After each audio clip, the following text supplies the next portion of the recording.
Hello everyone, welcome to Topper Learners. मैं हूं M H Akhtar और आप देख रहे हैं टॉपर लर्नर्स। आज के क्लास में हम लोग बायोलॉजी का मोस्ट इम्पोर्टेंट 30 एमसीक्यू देखेंगे जो आपके एग्ज़ाम पॉइंट ऑफ व्यू से बहुत ज़्यादा इम्पोर्टेंट है। आपको पता है टर्म फर्स्ट में एमसीक्यू आना है और एमसीक्यू सिर्फ चैप्टर 1 से आ रहा है, लाइफ प्रोसेस से ही आ रहा है। तो हम लोग कंटिन्यूअस लेक्चर लाएंगे। जैसा कि आपको पता ही है, फिज़िक्स केमिस्ट्री का हमारा लेक्चर रेगुलर अपलोड हो रहा है एमसीक्यू टर्म 1 के लिए।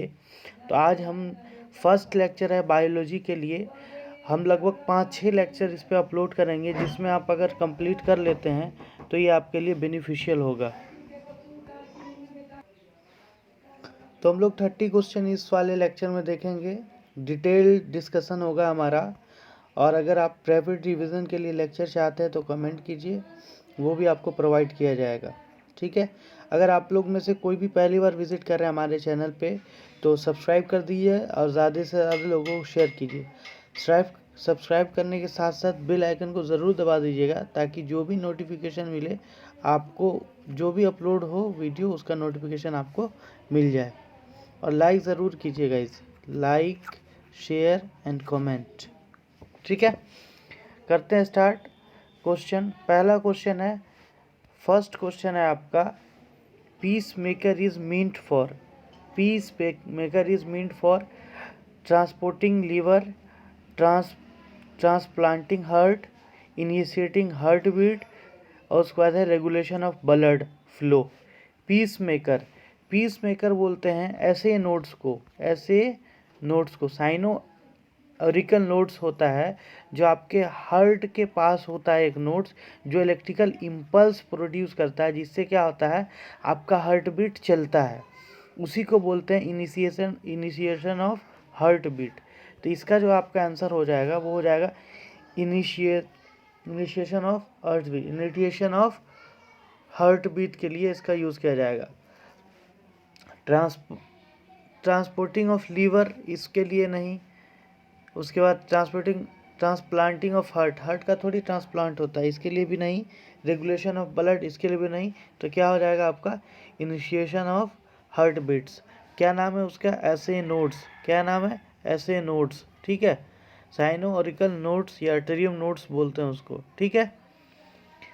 अब दूसरा क्वेश्चन है आपके सामने, root cap has no role in water absorption because, root cap has no role in water absorption because it has no direct contact with the vascular system, it has no cell containing chloroplast, it has no root hair,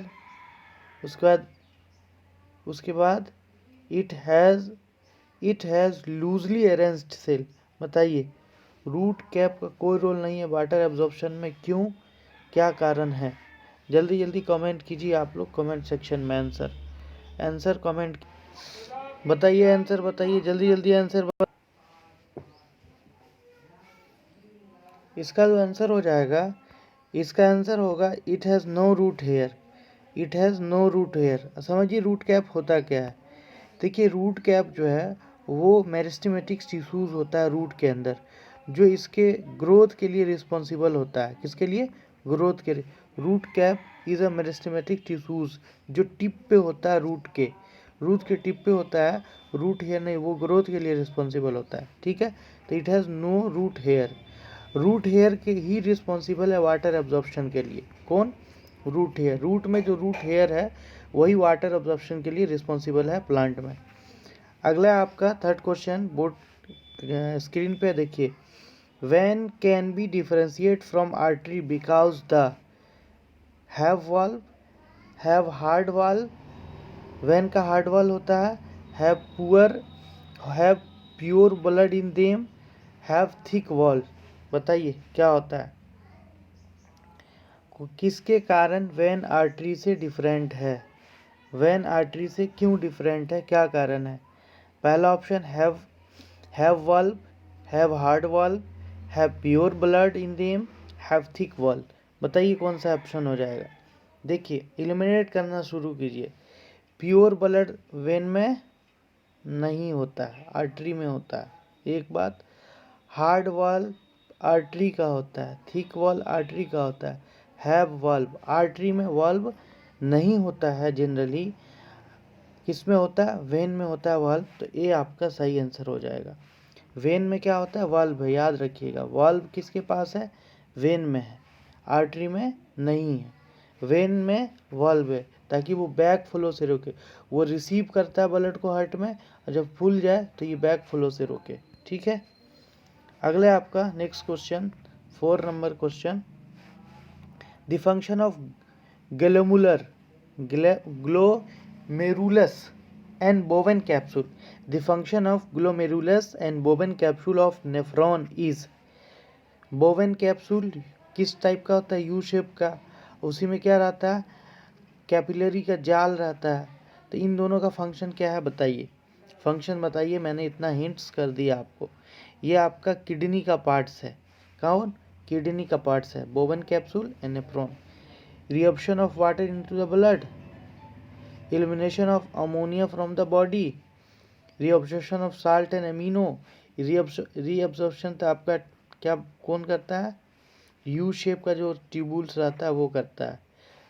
क्या करता है Bowman capsule and glomerulus, Bowen capsule and glomerulus का क्या function है, filter of blood and collect the filtrate, blood को क्या करता है, फिल्टर करता है, या फिर आप यूँ बोल सकते हैं अल्ट्रा फिल्ट्रेशन भी करता है, पूरा एकदम फिल्टर कर देगा न्यूट्रिएंट्स वगैरह भी, फिर उसका रीअब्जॉर्प्शन आगे होता है ट्यूबुल्स में। नेक्स्ट क्वेश्चन है आपका, नेक्स्ट क्वेश्चन आंसर कीजिए और आप चेक कीजिए कि 30 क्वेश्चन जो आज हम लोग करेंगे 30 में आपका कितना सही होता है। ठीक है, कॉपी पेन पास में रख लीजिए और टिक करते चले जाइए, जितना सही है उसको टिक कीजिए, जो गलत है उसको गलत टिक करते चले जाइए। An advantage of excreting nitrogen wastage in the form of uric acid is that, uric acid के फॉर्म में नाइट्रोजनस वेस्टेज को एक्सक्रिएट करने का क्या एडवांटेज है, it is less toxic and reduce water loss and subsequent need of water. उसके बाद है the formation of uric acid required greater deal of energy, advantage पूछ रहा है, uric acid first metabolic breakdown produce acid, उसके बाद uric acid में B एक्सक्रिएटेड through the lungs, ये तो लंग्स से कभी हो सकता है, नहीं हो सकता ये, यूरिक एसिड फर्स्ट मेटाबॉलिक, यहाँ एडवांटेज पूछ रहा, रिएक्शन तो पूछ नहीं रहा, ये भी नहीं होगा। The formation of uric acid required greater deal of energy, ये एडवांटेज हो ही नहीं सकता। ये क्या है, इट इज़ लेस टॉक्सिक, ये लेस टॉक्सिक होता है, reduce water loss and the subsequent need of water, ये एडवांस है इसका, ये एडवांटेज है किसका, नाइट्रोजनस वेस्टेज को रिमूव करने का। ए ऑप्शन आपका सही answer, A is the right answer, A is the right answer. अगला क्वेश्चन है क्वेश्चन नंबर 6, क्वेश्चन नंबर 6 थोड़ा सा देखिए, छोटा कर दें आपको, ये आपका फिगर दिया हुआ है,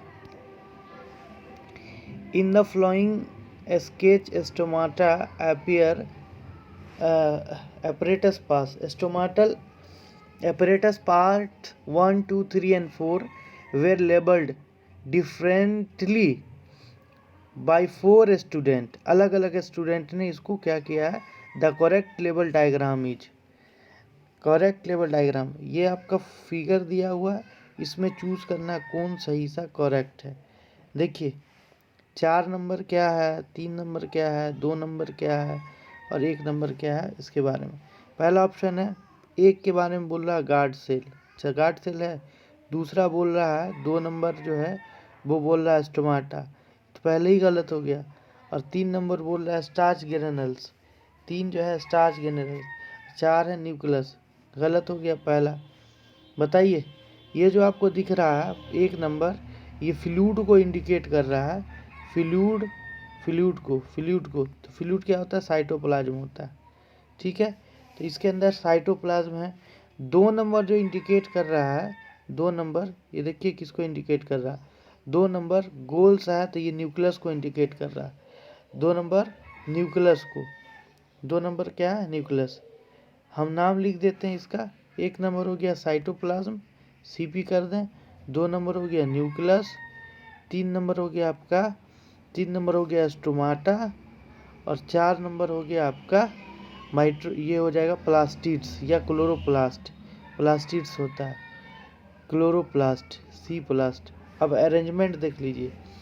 1 नंबर हो गया साइटोप्लाज्म, 2 हो गया न्यूक्लियस, तीसरा हो गया स्टोमाटा, ये स्टोमाटा होता है, ठीक है, और 4 हो गया chloroplast. B is the right answer. तो इसको याद रखना पड़ेगा। लेबलिंग आप बायो में जो डायग्राम है, लेबलिंग ज़रूर याद रखिए, और सीक्वेंस भी पूछता है। नेक्स्ट क्वेश्चन की तरफ चलते हैं हम लोग। नेक्स्ट क्वेश्चन आपके सामने देखिए। नेक्स्ट क्वेश्चन क्या बोल रहा है, पढ़िए और आंसर करिए। नेक्स्ट क्वेश्चन है the correct order of air reaching from atmosphere to lungs. Atmosphere से लंग्स में आने का क्या है, बताइए जल्दी जल्दी। इसके लिए आपको डायग्राम याद होना चाहिए, प्रोसीजर याद होना चाहिए। जल्दी जल्दी बताइए, जल्दी जल्दी बताइए, ठीक है। ट्रेकियार्ड, ब्रोंकाई 2 ब्रांच, उसके बाद ब्रोंक्यूल्स, उसके बाद एल्वोलाई, है ना याद? बताइए जल्दी जल्दी। उसका पहले सबसे पहले देखिए लिरिक्स में तो जाएगा नहीं। ट्रेकियार्ड, एयर सैक, एक्सटर्नल, ये देखिए ये नोज बाद में कर दिया, इसमें एक्सटर्नल नेजल्स बाद में है, यहाँ पे एक्सटर्नल नेजल बाद में है। सीक्वेंस पूछ रहा है, क्या पूछ रहा है? सीक्वेंस एटमॉस्फेयर से अंदर जाने का। तो नाक जैसे ही बाहर आ गया ना, तो ये तीनों में देखिए गलत है। तीनों में नोज देखिए, यहाँ दे दिया नोज, इसमें यहाँ दे दिया सेकंड नंबर पे, यहाँ पे। सिंपल है, नहीं भी याद हो ना तो आप सिंपल लॉजिक से एलिमिनेट करके कर सकते हैं। अब देखिए एक्सटर्नल नेर्स यानी बाहर वाला नाक वाला, है ना। उसके बाद लिरिक्स, ठीक है। उसके बाद क्या लिरिक्स में आएगा, उसके बाद फूड विंड पाइप में, उसके बाद एयर सैक में आएगा, उसके बाद एयर सैक, वही ब्रोंकाई ब्रोंक्यूल्स जो है। तो ए इज द आपका right answer, A is right answer. 8 number question देखिए, 8 number question. The rate at which oxygen move from the alveoli of our lungs into the our blood. The rate at which oxygen move from alveoli, balloon like structure को क्या बोलते हैं? Alveoli. Alveoli से हमारे किस में आ रहा है? ब्लड में आ रहा है, ब्लड वेसल्स में आ रहा है, ठीक है। Depend on the difference in oxygen concentration between alveoli and blood, depend on the colour of alveoli, depend on the available energy to transport gases across the membrane, उसका none of above. देखिए यहाँ पे किसके through होता है exchange of gases? तो diffusion के थ्रू। और जब डिफ्यूज़न के थ्रू हो रहा है तो डिफ्यूज़न में कंसंट्रेशन ऑफ गैस देखा जाएगा। तो ये डिपेंड करेगा किस में। हमेशा जानते हैं हम हायर टू लोअर डिफ्यूज़न होता है। तो अगर हम क्या बोल रहे हैं कि oxygen move alveoli for lung, alveoli से कहाँ जा रहा है? ब्लड में जा रहा है। तो यहाँ पे कंसंट्रेशन ज़्यादा होगा, यहाँ कम होगा।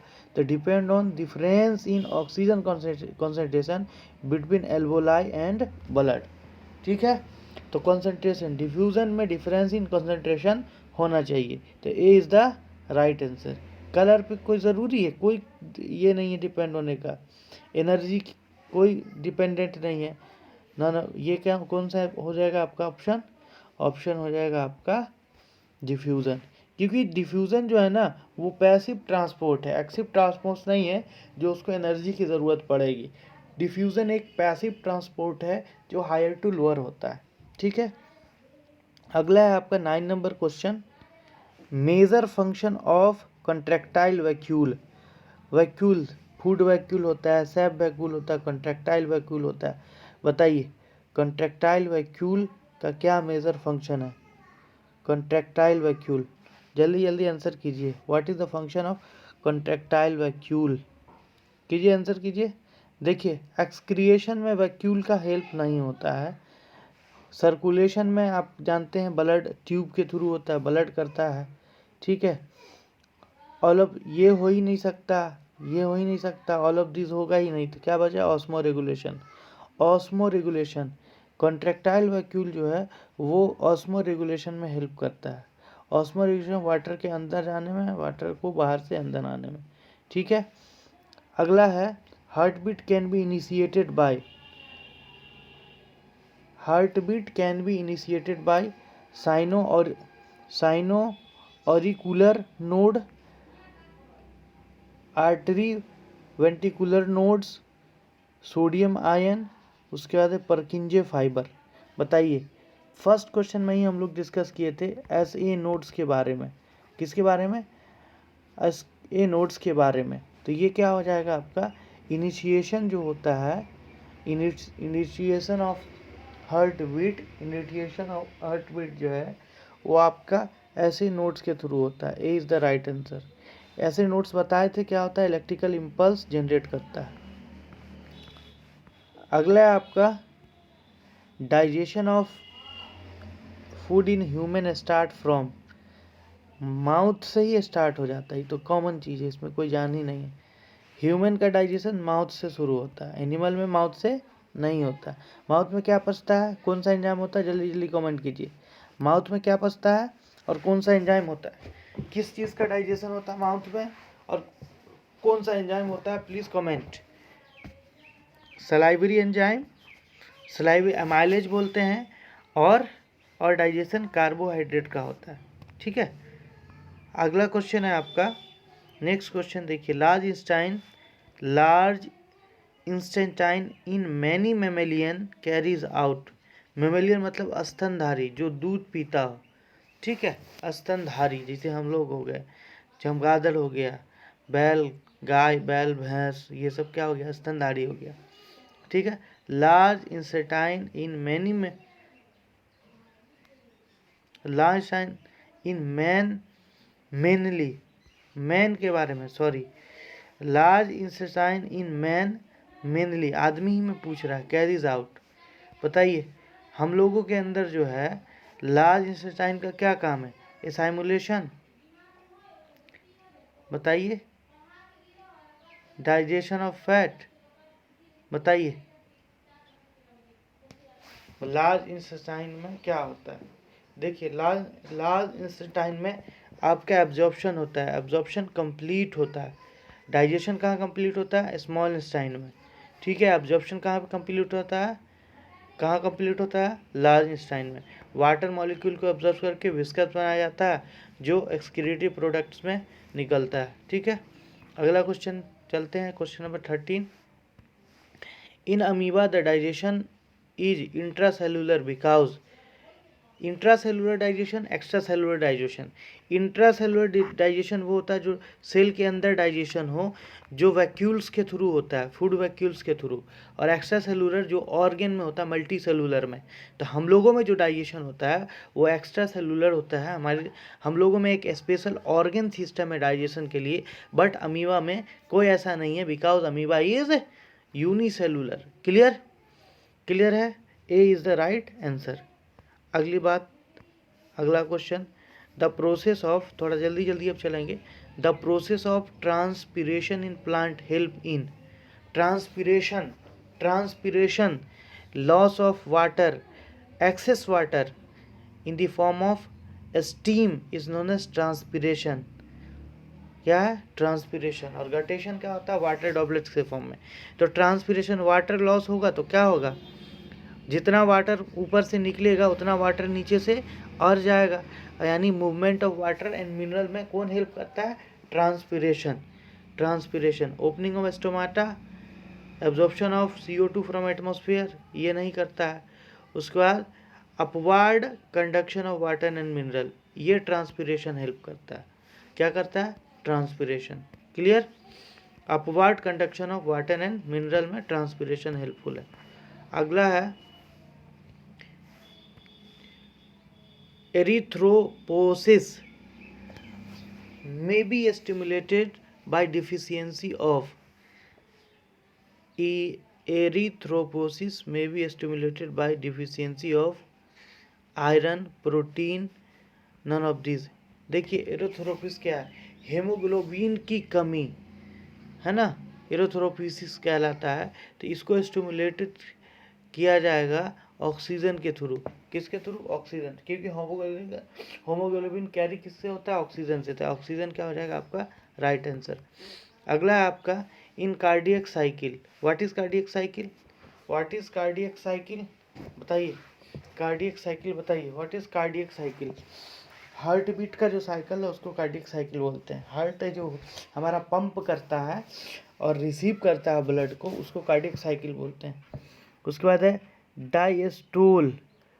डायस्टोल मतलब जब ब्लड हार्ट में रिसीव होता है तो उसको डायस्टोल बोलते हैं, और सिस्टोल बोलते हैं जब पंप किया जाता है। जब हाई ब्लड प्रेशर होता है तो उसको सिस्टोलिक प्रेशर बोलते हैं, और ये डायस्टोलिक जब लो ब्लड प्रेशर है, जब ब्लड पूरे बॉडी से हार्ट में रिसीव होता है उसको बोलते हैं डायस्टोल।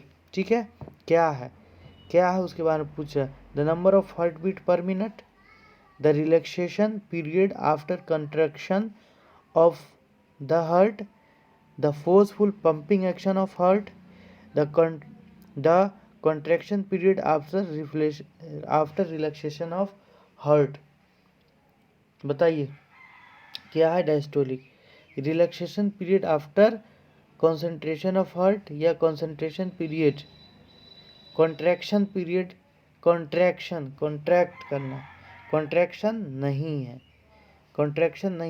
कॉन्ट्रैक्शन जो होगा जब पंप किया जाएगा तब कॉन्ट्रैक्ट होगा। जब खून निकलेगा इससे पंप होगा तभी तो कॉन्ट्रैक्शन होगा। रिलैक्सेशन पीरियड है, relax period after contraction of heart कौन है? Relaxation period. अगला क्वेश्चन है, next question, the break down of pyruvate. Pyruvate क्या है? जैसे ग्लूकोज 6 कार्बन का मॉलिक्यूल है, पायरुवेट 3 कार्बन का मॉलिक्यूल है।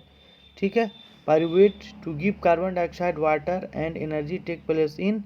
देखिए ग्लूकोज साइटोप्लाज्म में टूटता है और ये सेल हो गया, यहाँ पे साइटोप्लाज्म, यहाँ पे माइटोकॉन्ड्रिया है। आया ग्लूकोज साइटोप्लाज्म में टूट के पायरुवेट बना दिया, पायरुवेट माइटोकॉन्ड्रिया में गया, माइटोकॉन्ड्रिया उसको तोड़ के क्या बना दिया? एनर्जी। तो कहाँ हो जाएगा? माइटोकॉन्ड्रिया में। उसके बाद बोलता यहीं पे बोलते था ब्रेकिंग डाउन ऑफ ग्लूकोज, तो साइटोप्लाज्म में होता है।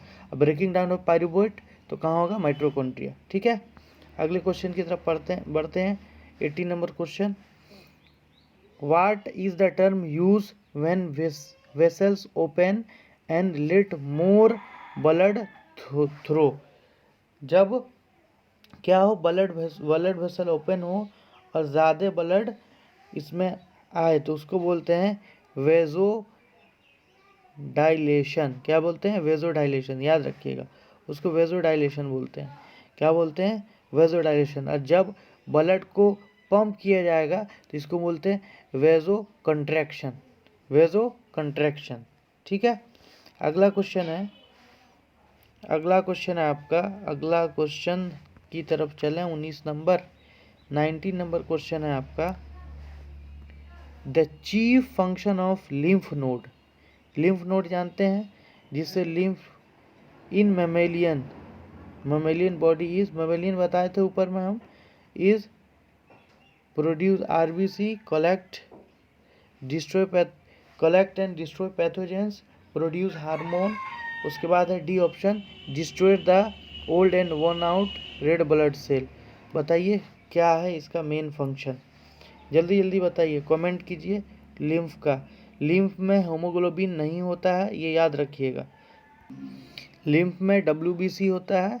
तो आप देख लीजिए, ये जो है ना, इसका मेन फंक्शन है लिम्फ का, ये हमको कलेक्ट द डिस्ट्रॉयड पैथोजेंस को क्या करता है? कलेक्ट करके उसको ख़त्म कर देता है। जैसे WBC का काम है वैसे ही लिम्फ का भी काम है। और लिम्फ जो है थर्ड मैन का काम करता है, थर्ड पर्सन का काम करता है। किसके बीच? टिश्यूज़ और ब्लड वेसल्स के बीच, यहाँ पे होता है ये। ठीक है, लिम्फ। अगला है आपका, select the correct statement. Correct statement select करना। पहला स्टेटमेंट है, heterotrophs do not synthesize their own food. सही बात है। उसके बाद है, heterotroph utilize solar energy for photosynthesis. Heterotrophs, hetero मतलब जो दूसरे पर डिपेंड हो, जैसे हम लोग हैं, हम लोग फोटोसिंथेसिस करते हैं? नहीं करते हैं। Heterotrophs synthesize their own food, हम लोग दूसरे पर डिपेंडेंट है। Heterotrophs are capable to convert carbon dioxide and water into carbohydrate. बिल्कुल नहीं, ये तीनों तो प्रोसेस किसका हो गया? ऑटोट्रॉप्स, फोटोसिंथेसिस का। First is the right answer. देख रहे हैं क्वेश्चन इजी ही है, थोड़ा सा बस आपको पेशेंस रखना है और थोड़ा सा दिमाग का प्रेजेंट रखना है। 21 नंबर क्वेश्चन है, बताइए। Respiration, in respiration air is passes through. ऊपर भी हम लोग देखे हैं और यहाँ पे भी देख रहे हैं। सीक्वेंस बताइए। पहला है आपका फेरिक्स, यही गलत हो गया। लेरिक्स, ये भी गलत हो गया। उसके बाद लेरिक्स, ये भी गलत हो गया। ये हो गया आपका नेजल कैविटी, फिर फेरिक्स, फिर लेरिक्स, फिर ट्रैकिया, फिर बोरंगाई, फिर बोरंक्यूल्स। ठीक है, क्लियर है? कितना आसान है, क्लियर? चलिए अगला क्वेश्चन है 22 number. During deficiency of oxygen in tissue of human being, pyruvic acid is convert into lactic acid in। Pyruvic acid lactic acid में बन जाता है कहाँ? अब देखिए पायरुविक एसिड टूटता कहाँ है? माइटोकॉन्ड्रिया में। कम ऑक्सीजन होगा तो लैक्टिक एसिड बन जाएगा, सफिशिएंट ऑक्सीजन होगा तो 38 एटीपी एनर्जी निकल जाएगा। तो हो तो गया, खत्म कहानी, माइटोकॉन्ड्रिया में। क्लियर? अगला क्वेश्चन 23 नंबर क्वेश्चन है, ये आपका choose the function of pancreatic juice. Pancreatic juice, pancreatic juice जो पैनक्रियाज सेक्रेट करता है, जो पत्ते की तरह होता है, ठीक है। पैप्सिन और ट्रिप्सिन जो करता है, नहीं। For the flowing, trypsin digest protein, lipid lipid digest carbohydrate. उसका trypsin digest emulsified fat and lipid lipase protein. Trypsin, उसके बाद है आपका trypsin and lipase digest fat. Fat को तो ही करता नहीं है। Trypsin, trypsin digest protein, lipase emulsification of fat. बताइए इसका आंसर, बताइए जल्दी आंसर। देखिए ट्रिप्सिन जो है वो प्रोटीन को पचाता है, ठीक है, और लाइपेज इमल्सिफाई करता है फैट को। D is the right answer. ठीक है, आगे बढ़ते हैं अगले क्वेश्चन की तरफ। 24 नंबर क्वेश्चन है, choose correct statement and describe arteries. Correct statement that describe arteries. Arteries को जो डिस्क्राइब कर रहा है उसके बारे में स्टेटमेंट चूज करना है। They have thick elastic wall, ठीक है इलास्टिक वॉल, सही बात है। Blood flow under high pressure, ठीक है। कलेक्ट ब्लड, अच्छा, artery collect blood from different organ and bring into the back heart. Artery, अच्छा देख लेते हैं अगला। दूसरा है they have thin wall. Thin wall तो आर्टरी में होता नहीं है। They have thick elastic wall, blood flow under the low pressure. Low pressure में नहीं, हाई प्रेशर में, तो ये भी गया। और अगला क्या है, the thick elastic wall without valve. हाँ, आर्टरी में valve, without valve, inside the blood flow under high pressure and carried blood away from the heart. Artery जहाँ आ गया वो अवे फ्रॉम द हार्ट आ गया। और थिक भी होता है और उसमें वाल्व भी नहीं होता, ऊपर हम लोग देखे थे। तो D is the right answer, D is the right answer, सही है। अगला क्वेश्चन 25 नंबर क्वेश्चन देखिए। 25, अब बस 5 क्वेश्चन रह गए हैं, आप चेक कर लीजिएगा 30 में आप कितना कर रहे हैं। ये है आपका अमीबा और ये है सूडोपोडिया। ये आपका सॉलिड पार्टिकल, सॉलिड फूड, ये अमीबा का सेल, ये है यूनिसेलुलर। अब देखिए ये फूड को क्या किया, इनगल्फ कर लिया और यहाँ पे फूड वैक्यूल बना दिया, ठीक है। एंजाइम सेक्रेट करेगा। अब कह रहा है which activity is illustrated in diagram of amoeba shown above. तो ये चीज सिंपल है, ये डाइजेशन को शो कर रहा है। किसको? डाइजेशन को। फूड को पचा रहा है, डाइजेशन को शो कर रहा है। यहाँ पे इंजेशन है और ये वाला जो है आपको डाइजेशन, ठीक है, फूड वैक्यूल के थ्रू। अगला क्वेश्चन देखिए, डायग्राम वाला क्वेश्चन आता ही है, हम लोग पहले भी देखे स्टोमाटा का। यहाँ है ये ABCD दे दिया है, देख लीजिए अच्छे से यहाँ पे। अब देखिए, from the given picture of the digestive system identify the part labelled as gastric glands. Gastric glands कहाँ पे होता है? गैस्ट्रिक ग्लैंड्स बताइए जल्दी से। एस्टोमक में। और यहाँ एस्टोमक है कौन? तो देखिए जे शेप का है, यही है चाचा stomach. B is the right answer. Clear? Gastric glands stomach में है। HCl जो सेक्रेट करता है, जो म्यूकस है ना। Clear? Gastric glands, gastric juice जो सेक्रेट करता है, बी राइट आंसर। 26 का देख लीजिए। अब ये बताइए, थोड़ा सा छोटा कर दें, देखिए अच्छे से ध्यान से देखिए। ये आपका क्या है? ये हो गया यूरिनरी ब्लैडर, ये हो गया यूरिनरी ट्यूब, और ये हो गया आपका यूरेथ्रा, है ना, और ये हो गया आपका किडनी। 4 दिया हुआ। पूछ क्या रहा? The diagram below represent a group of organ in the human body. Urine leave the urinary bladder by passing through this structure labelled. किसके थ्रू जाता है बताइए? ट्यूब के थ्रू। और ट्यूब को कौन शो कर रहा है? बी शो कर रहा है, तो B is the right answer. आसान है ना, इसको याद रखिएगा, लेबल नहीं करना है बट याद रखना है। तो B is the right answer. ठीक है। यूनिट पास आउट कहाँ से होता है? तो डी के थ्रू, यूरेथ्रा के थ्रू। ठीक है। यहाँ से किडनी से urine leave urinary bladder by passing urine leave urine, अच्छा यूरिनरी ब्लैडर बोल रहा है ना, तो ये डी आंसर आपका सही हो जाएगा। सॉरी, यूरिनरी ब्लैडर है ना, तो ब्लैडर से जो पास होगा वो तो डी के थ्रू, यूरेथ्रा के थ्रू होगा। अगर ये बोलता कि यहाँ से आए, किडनी से ब्लैडर में आए, तब ये किसके आता था, किसके थ्रू आता? बी के थ्रू आता। ठीक है। थोड़ा सा ध्यान रखिएगा, ऐसे ही मिस्टेक हो जाता है जैसे अभी हुआ। ठीक है, ध्यान रखिएगा। तो डी के थ्रू, डी आपका ऑप्शन सही हो जाएगा। अब देख लीजिए यहाँ पे 28 नंबर क्वेश्चन है। 28 नंबर क्वेश्चन है। ये आप लैब में भी आप लोग के होंगे। ये लीफ है, इस पे ब्लैक ये ढक दिया गया है इसको।